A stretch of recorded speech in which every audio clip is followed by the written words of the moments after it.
नमस्कार दोस्तों, FCRA पर चल रही हमारी सीरीज़ में आज का हमारा विषय है एडमिनिस्ट्रेटिव एक्सपेंसेस यानी प्रशासनिक व्यय। Foreign contribution regulation amendment act 2020 में इसकी सीमा 50% से घटाकर 20% कर दी गई है। इस वजह से बहुत सारे NGOs के कॉल्स आ रहे हैं और वो बड़े चिंतित हैं कि 20% की सीमा में रहकर कैसे काम किया जा सकेगा। और मैंने एक नेशनल न्यूज़पेपर का एडिटोरियल पढ़ा, उसमें भी उन्होंने बताया कि 50% से घटाकर एडमिनिस्ट्रेटिव एक्सपेंसेस की सीमा 20% कर देने से ऐसा लगता है कि NGOs का फॉरेन कंट्रीब्यूशन का सारा ऑपरेशन तबाह हो जाएगा। पर दोस्तों, वास्तव में बात ऐसी है नहीं। इसके लिए हमें इस एक्ट के प्रावधानों को थोड़ा ठीक से समझना होगा। पहली तो बात हो रही है एडमिनिस्ट्रेटिव एक्सपेंसेस की, प्रशासनिक व्ययों की। इस पर कहीं भी बात ये नहीं हो रही है कि NGO जो फॉरेन कंट्रीब्यूशन से अपने डेवलपमेंट वर्क जो कर रहे हैं, जो प्रोजेक्ट एक्सपेंसेस जो कर रहे हैं, उस पर कहीं भी कोई सीलिंग नहीं है, उस पर कोई सीमा की बात है ही नहीं। FCRA एक्ट 1976 में प्रशासनिक व्ययों की कोई सीमा निर्धारित ही नहीं थी। 2010 में सेक्शन 8 में प्रशासनिक व्ययों की सीमा को 50% तय किया गया और अभी 2020 के संशोधन में इसे 20% किया गया। इस संबंध में मुझे जयपुर में स्थित एक विश्वविख्यात NGO के संचालक से एक मुलाकात याद आती है, जो कि बहुत ही एफिशिएंटली वो लोग काम कर रहे हैं।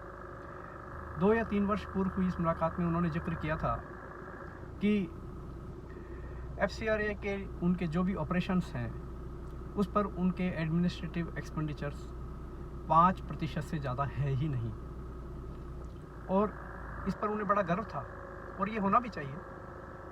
वास्तव में जब कोई भी फॉरेन कंट्रीब्यूशन दिया जाता है किसी फंडिंग एजेंसी के द्वारा, तो उसका मूल उद्देश्य तो जो निर्धारित प्लान प्रोजेक्ट है, जो कि बेनिफिशियरी तक जिसका लाभ पहुंचे, उस पर खर्च करना होता है। लेकिन क्योंकि बिना प्रबंध एक तंत्र के, बिना एडमिनिस्ट्रेटिव सिस्टम के वो खर्च हो नहीं सकता, इसलिए एडमिनिस्ट्रेटिव एक्सपेंडिचर्स आवश्यक है। तो एडमिनिस्ट्रेटिव एक्सपेंडिचर्स की परिभाषा ये जो FCRA के रूल्स 2011 में बने, उनके रूल संख्या 5, नियम संख्या 5 में इसकी परिभाषा स्पष्ट रूप से दी गई है और वो बहुत क्लियर है। इसके अलावा जो सेक्शन 8 में जो बात कही गई है, उसमें भी ऐसा नहीं है कि the expenditure shall not be exceeded 50% और 20%। वहाँ एक शब्द है as far as possible. As far as possible इस शब्द को डालने का वहाँ अर्थ ही यह है कि जितना संभव हो सके NGO प्रयास करे कि वो राशि इससे अधिक न हो।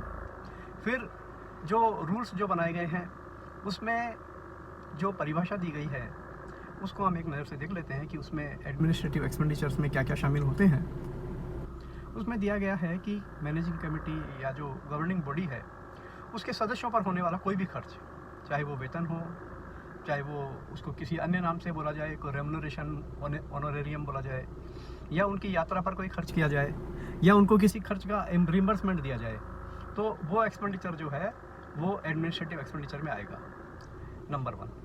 नंबर 2 इसमें है कि अकाउंटिंग एक्सपेंडिचर जो है वो इसमें आएंगे। नंबर 3 इसमें है व्हीकल्स जो कि मैनेजमेंट के काम में लगे हुए हैं, प्रोजेक्ट में नहीं, मैनेजमेंट के काम में जो व्हीकल्स लगे हुए हैं, उन पर होने वाला खर्चा इसमें आएगा। जो ऑफिस है, फिर वही बात है कि मैनेजमेंट के लिए जो ऑफिस है, उस पर जो खर्चा हो रहा है, उसका जो रिपेयर एंड मेंटेनेंस है, उसका जो रेंट है, उसकी जो इलेक्ट्रिसिटी बिल है, उसका जो वाटर एक्सपेंसेस है, वो सारे एडमिनिस्ट्रेटिव एक्सपेंडिचर के पार्ट हैं। फिर कहा गया है कि प्रोफेशनल एक्सपेंडिचर या लीगल एक्सपेंडिचर, वो भी प्रोफेशनल एक्सपेंडिचर के पार्ट है।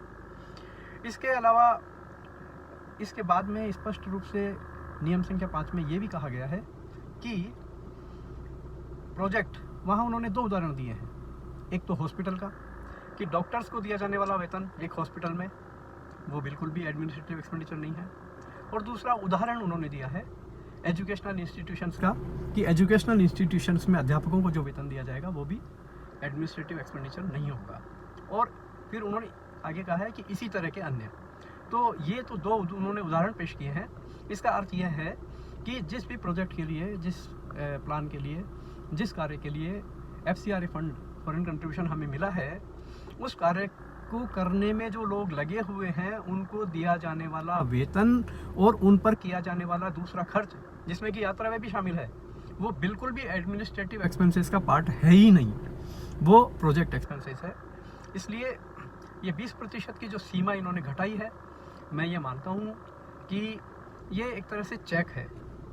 सरकार का ये मानना है कि जिस उद्देश्य से पैसा मिल रहा है उस उद्देश्य पर ही वो मुख्य रूप से खर्च होना चाहिए, और उस उद्देश्य की पूर्ति में जो लोग लगे हुए हैं उनके जो खर्चे हैं उन पर बहुत ज़्यादा खर्च नहीं हो। बहुत वो समझते हैं कि अभी इसमें कोई, ये तो क्योंकि तुलनात्मक है, अगर 1 करोड़ रुपया आपको पैसा मिलता है तो 20 लाख रुपया आपका एडमिनिस्ट्रेटिव एक्सपेंडिचर में जाएगा, और 10 करोड़ अगर मिलता है तो नेचुरली कि 2 करोड़ रुपया आप एडमिनिस्ट्रेटिव में खर्च कर सकते हैं। तो ये तो एक तुलनात्मक अध्ययन होगा, लेकिन मेरा ये मानना है कि 20% की राशि जो है वो बहुत कम नहीं है अगर हम इसको ठीक से समझें तो दोस्तों, मैं ये मानता हूँ कि प्रशासनिक व्यय पर ये जो संशोधन किया गया है ये NGO के लिए उतनी हार्डशिप वाला निर्णय नहीं है, हम आसानी से इसको फॉलो कर सकते हैं।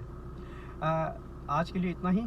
कल पुनः एक नए विषय के साथ में मैं आप सबके समक्ष उपस्थित होऊंगा। तब तक के लिए धन्यवाद।